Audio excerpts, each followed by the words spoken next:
Brain Health Show. I'm your host, Scott Alford, and joining me is Dr. Alan Snow. And today we're going to be talking about CTE, talking about some of the updates that have happened in the NFL, talking about some of the conversations around CTE. So, Dr. Snow, could you fill us in a little bit on what's happened with Jason Kelce, the brother of Travis Kelce? He was talking about Triple Crown winners and Secretariat. And how did the topic of CTE present itself in the conversations on new systems?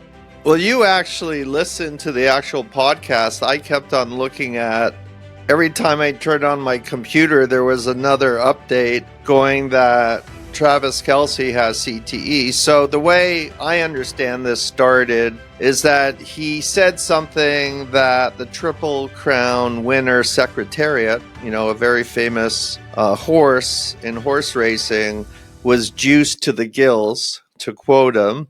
And then someone said that Jason Kelce must have CTE to be saying stuff like this. And then Jason Kelce came back and said, I could virtually guarantee that I have CTE. And all the research would suggest that I have some degree of it. And he started talking about, I have 2 girls, and some people end up getting CTE and live long, healthy lives. And he doesn't know which end of the spectrum he's going to end up with. But I think emotionally, he may be showing some of the signs of CTE, and, he notices it, and probably his family around him may notices it. And what am I talking about? Remember, we talked about emotional disturbances, memory loss. Remember, in CTE, which stands for Chronic Traumatic Encephalopathy, and we did a whole video on this when we started this channel. I think it's episode 2. I'll bring it up on the screen. I actually have pictures of the brains of football players and other people who were in head contact sports like ice hockey and boxing from Dr. McKee's lab out of Boston University.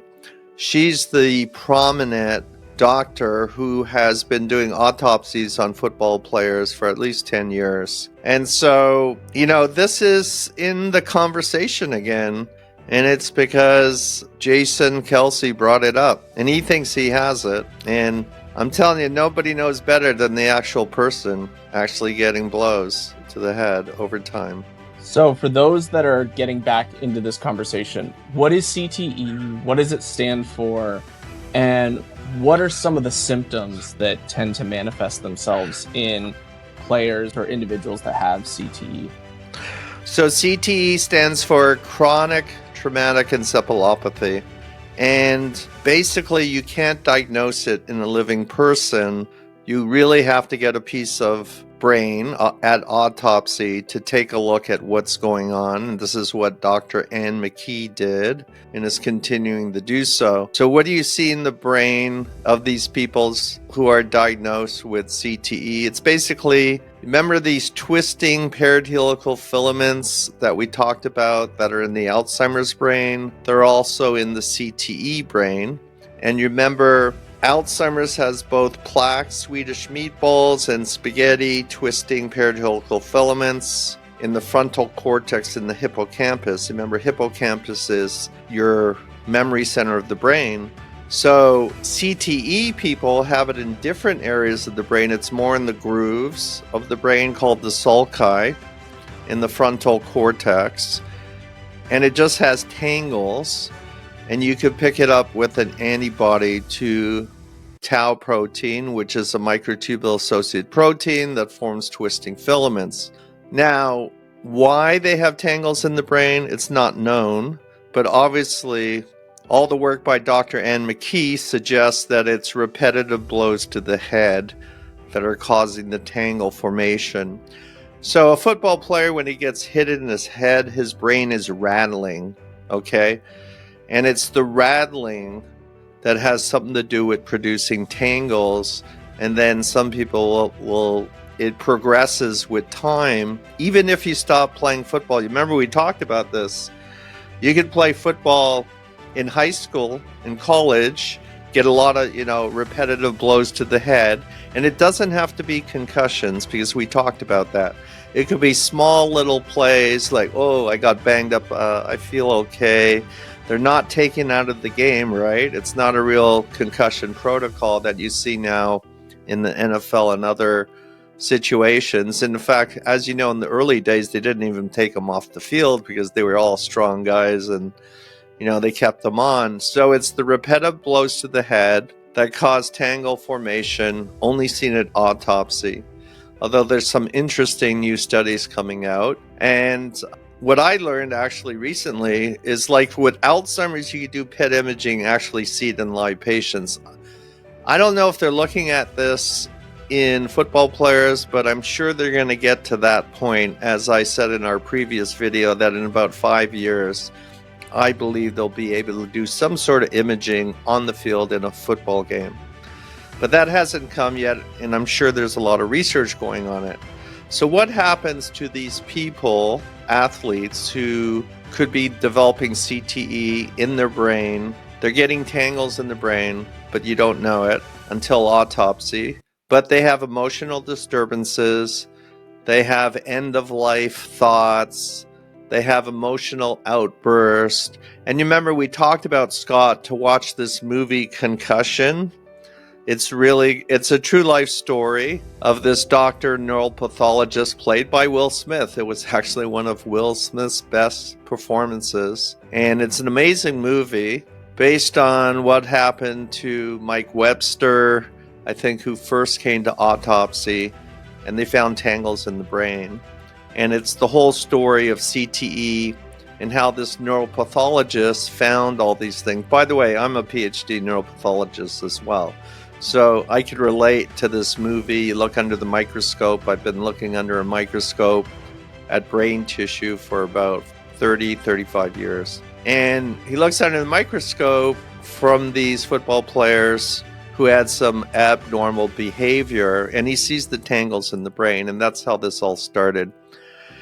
And actually, Dr. McKee was always reporting to the NFL that, these athletes that are having problems later in life, and they actually ended up coming to autopsy, that they found these tangles in the brain. And it lights up with a silver stain, which is a stain used to detect tangles, but really with an antibody against the tau protein. And now they're finding it's a phosphorylated tau protein, what's known as p-tau, that they're picking up in the brain. And that's sort of what's been going on for a while.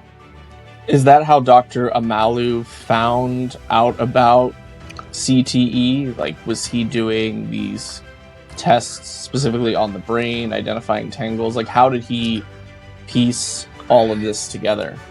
Yes, and again, in the movie, it's a very good story. Not even in the movie, in real life. So he got a hold of the brain tissue from some of these early football players who came to autopsy, and he, looks under the microscope. Is there something abnormal here? And all of a sudden, he sees, what are these things? And it looks like tangles. And then they verified it was tangles. And then it, went on and on with other athletes who came to autopsy. Aaron Hernandez, for example, and Mike Webster, and a bunch of others that we talk about in our early video. And he started seeing that there is actually a pathology in the brain of these people. So that's how it all started. So you've also talked about Dr. Ann McKee, and I know Dr. Ann McKee has done a lot of work at Boston University, has published some amazing work, and continues to look at the brains. Can you walk us through some of the findings that her lab have found over the past few years, and any new research that would be relevant for how we understand CTE in the brain? Well, initially, she was the one who fought the NFL, saying that we're coming to look at all these brains and they're filled with tangles. And I think the percentage, as I said before, it's like 90% of the football players who came to autopsy actually have tangles in the brain. And then Dr. McKee probably has done autopsies on over 500 to 1,000 athletes. And these aren't only football players. These are players who come After their family said there's something wrong with them, you got to take a look at it. I like to know whether he had CTE or she had CTE. These could be ice hockey players, skiers. Think of all the sports where there's head injury, boxing, UFC fighters, anything, rugby, soccer, always heading things. And by the way, all these came to autopsy. 70-80% in other sports also have CTE in the brain. And then she actually came up with a staging system, CTE stages 1 to 4. So 1 is mild, 4 is extreme. And I remember you asked a question, well, how do you tell the different stages? Is it location or the number of tangles? It's the number of tangles, almost like a cancer staging. So stage 4, the whole brain is filled with tangles. Stage 1, it's in a sparse few areas. She tends to find it in the grooves and around blood vessels. And you remember, I'm doing a project with her where I'm also looking at some of the things I've been studying, like heparan sulfate proteoglycans, which we talked about in an upcoming episode that we filmed. So I'm working on a research project with her. And you remember you asked me, well, how did I get in contact with her? I actually attended one of her CTE conferences in Boston. I was in the room. Actually, there were NFL players in there concerned about their brain. I actually talked to her on one of the breaks, and I said, it'd be interesting to look at what I think is really causing plaque and tangle formation. And I believe this may be also occurring in tangle formation in CTE. So we decided to work together. She sent me brains. We're working on a project together. So that's kind of cool. And we're getting some really important data coming out of my project with her. So I'm a PhD neuropathologist. This is what I do. Our YouTube channel, sort of things I'm doing on the side. Now, she has some more research that just came out because I was updating what her group is doing lately. And in February 2024, that's only a few months ago, she came out with another paper in molecular neurodegeneration. And get this, they looked at 364 brains at autopsy. And what they found is mostly accumulation of phosphorylated tau. That's been known. But here's the new thing that they did. They actually correlated the behavioral problems that these athletes had before they came to autopsy.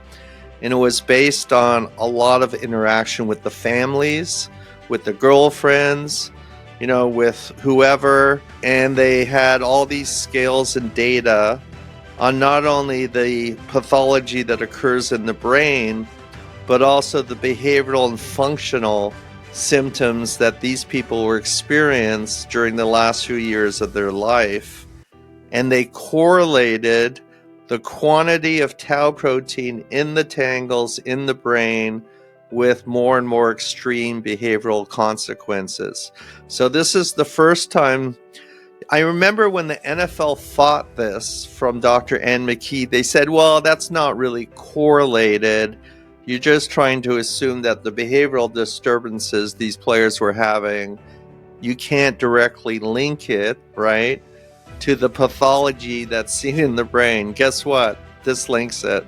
This paper is the first time they're linking almost 364 cases of CTE where the pathology has been shown to be tangles in the brain, linking it to the severity of the behavioral problems these people will have. So the more tangles they had, the more problems they had in their behavior. And there's a direct correlation now, for the first time in history, that this pathology is linked to the behavioral disturbances. That's amazing. That's a lot of work.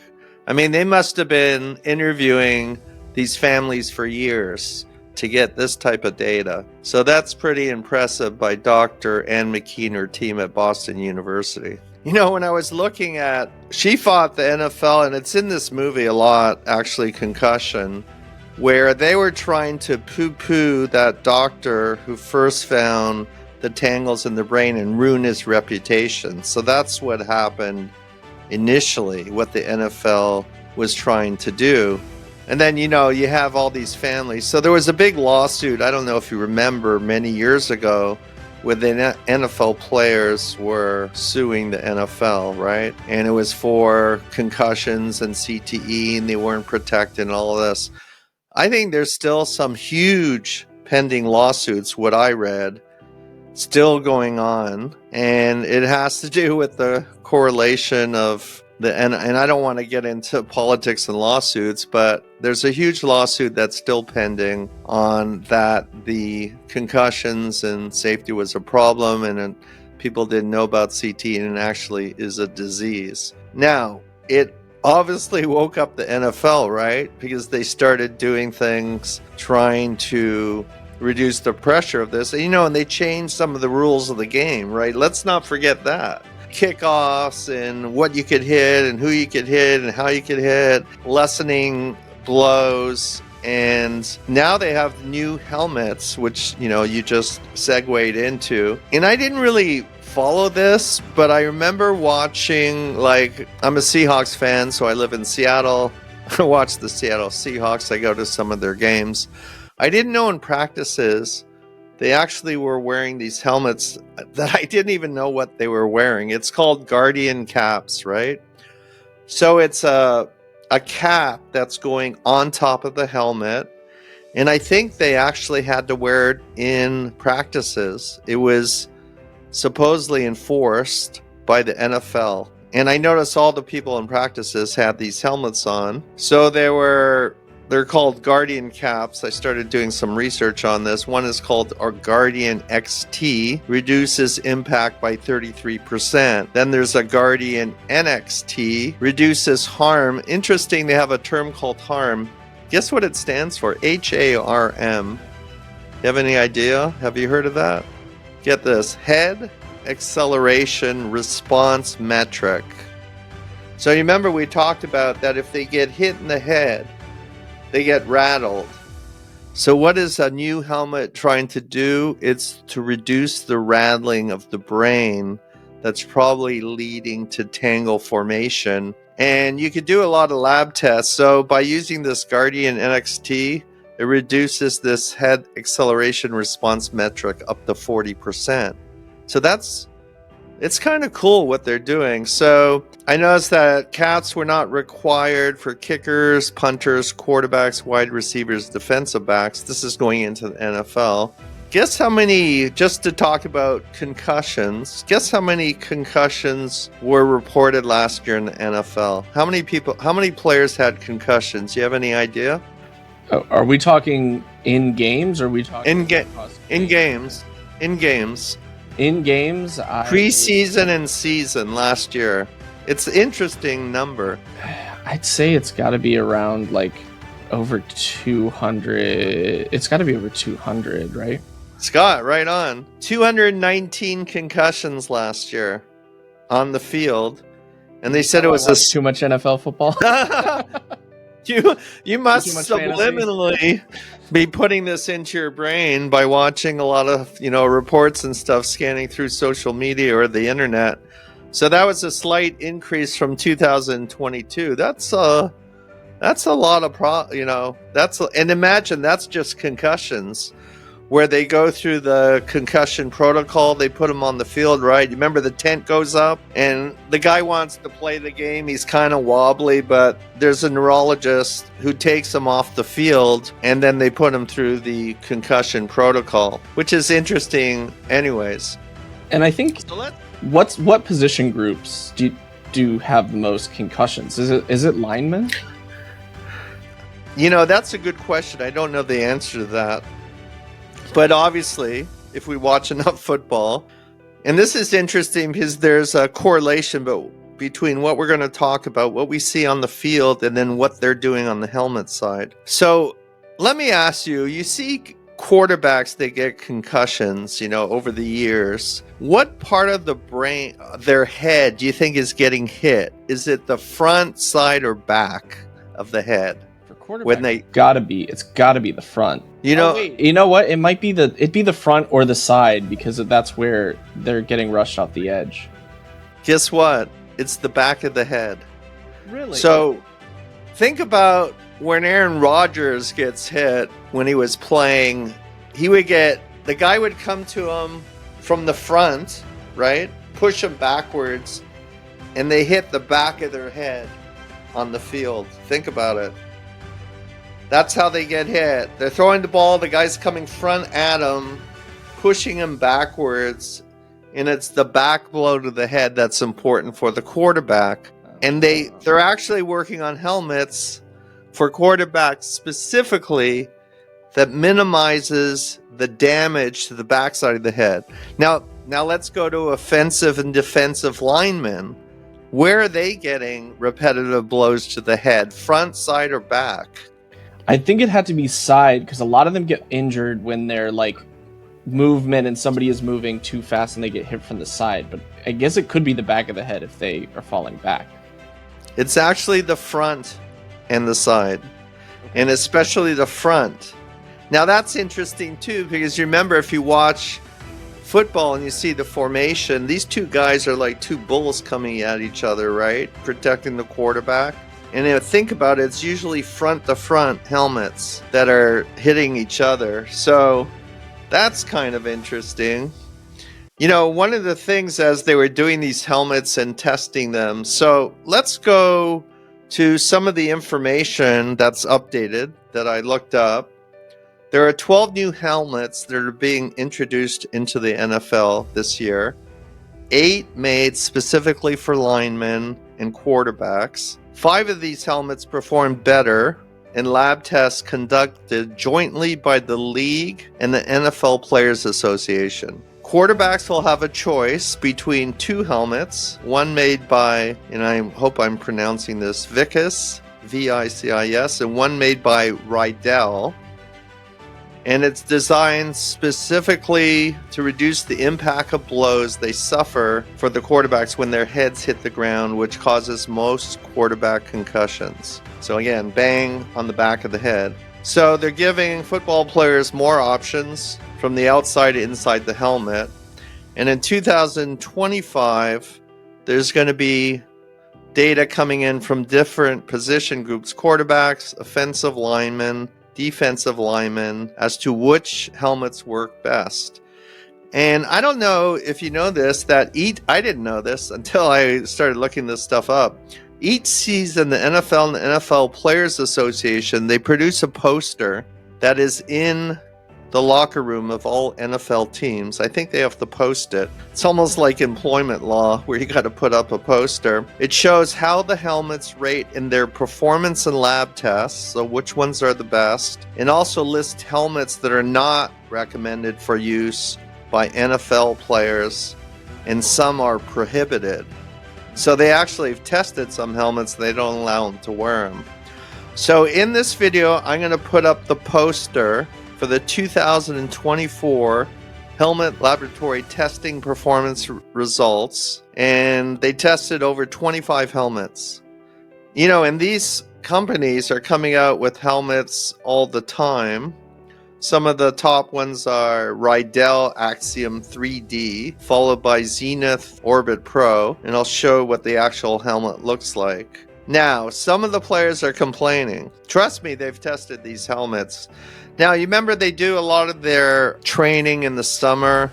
So they were saying these helmets are hot and they're heavy. Oh, yeah. And, you know, most of their games are in the fall. And actually, if you think about it, we've seen snow. So I don't think the heat issue is going to be a problem in the future. And like you said, NFL during the practice season had these Guardian caps.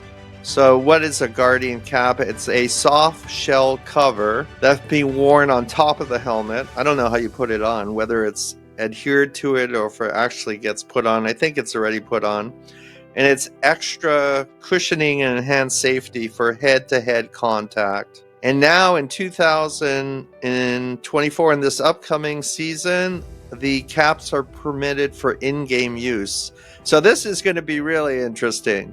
We're going to watch football games coming up in the fall, And some of these guys are going to be wearing these weird helmets, and it's going to be obvious, like, who's putting it on, who doesn't have it. And I think it's going to be, like, do they have data on a collision between a soft cap and a hard? Nobody wearing a cap, and these two come together? I don't know if they have data on that. So that's... They will soon. They'll have 18...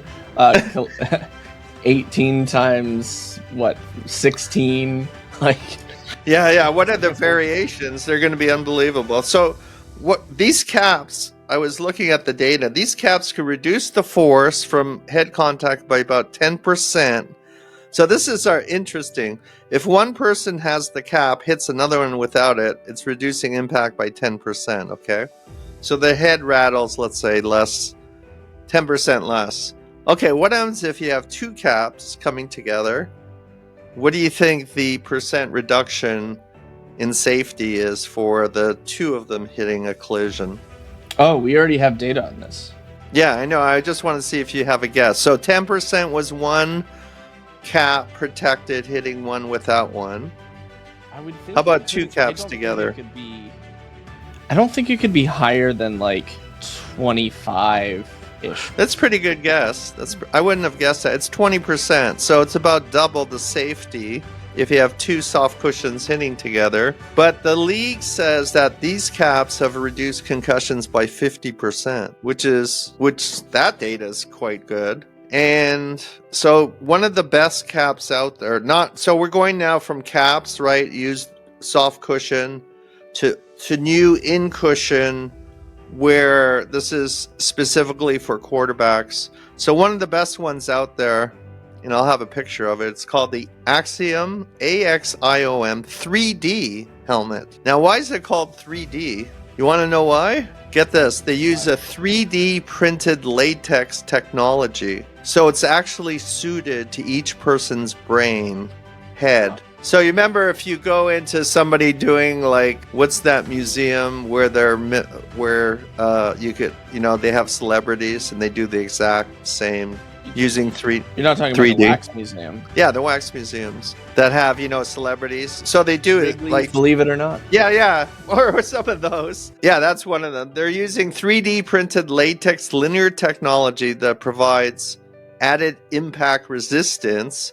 It's a proprietary fitting technology that the company says gives it a combination of energy managing interior padding with unique thickness, shapes, and contours, providing comfort and protection benefits. And get this, the 3D image of an athlete's head for individualized fit and protection. So it scans your head, basically. And we didn't know this, right? We would think all these helmets are just, quarterbacks wear all the same. No, one company actually makes it fit to your head size.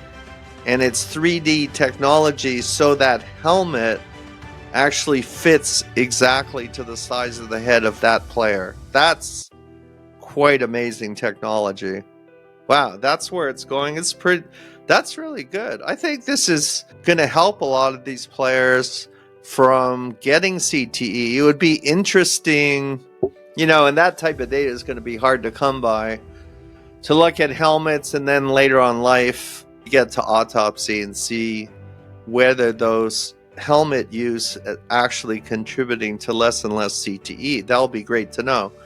If they could find something, like I said, if they could PET image and pick up phosphorylated tau in live patients and live football players on the field, then they'll get a lot of data as fast as possible. So I really believe that's going to happen in the next 5 years in this field. And they're saying that the NFL is confident in 6 of these new helmet models that players who wear them will not have to wear the Guardian caps during practices, so they could find their helmet, put it on, and that would be able to take the place. Quarterbacks have 2 helmets. Linemen will also have choices between helmets that are designed to minimize blows to the forehead and front of the helmet. So interesting. They're making a different helmet depending on the position you play. I think that's very smart. So obviously they're getting a lot of data, and the league hopes to have enough information by 2025. Forget this, position-specific helmets for wide receivers and defensive backs. So basically, they're going to have every single position in the NFL be covered by a specific position helmet. I think that's all good. One of the things, when you think about it, it's got to fit. These guys, especially wide receivers, they run like crazy, right? They're fast. I think the weight of the helmet is going to be very important, because think about it. If they have a regular helmet, and I don't know the weight of this, I'm going to have to look it up. But some of these new helmets are heavier. So we should look up how much does the helmet weigh. Does it weigh an extra pound if it has all this padding? And then they're running these routes, right? How fast up and in and curl routes and all that kind of stuff. Going in the end zone. That's a lot of inertia that's going on your body as you're trying to, worry about getting hit in the head. So I think some players will not like it if they're going to be forced to put in something like this, but on the other hand, there'll be more safety. So as you know, in all sports, it's a balance between taking the risk, right?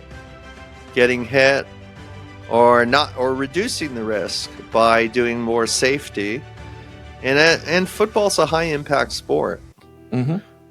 And I hope this trickles down, and I'm sure it will, to college ball, to high school ball, and protect athletes earlier and earlier. Because I think they have to now wear those caps in practice squads on all the football teams, right? Even in high school and college, but I'm not sure. I will look it up. And do you know that?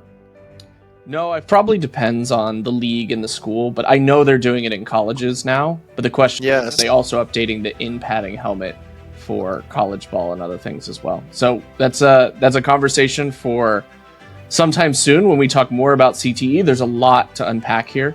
I really appreciate the time today and the conversation, Alan. Okay, thanks a lot, Scott. See you on the next one.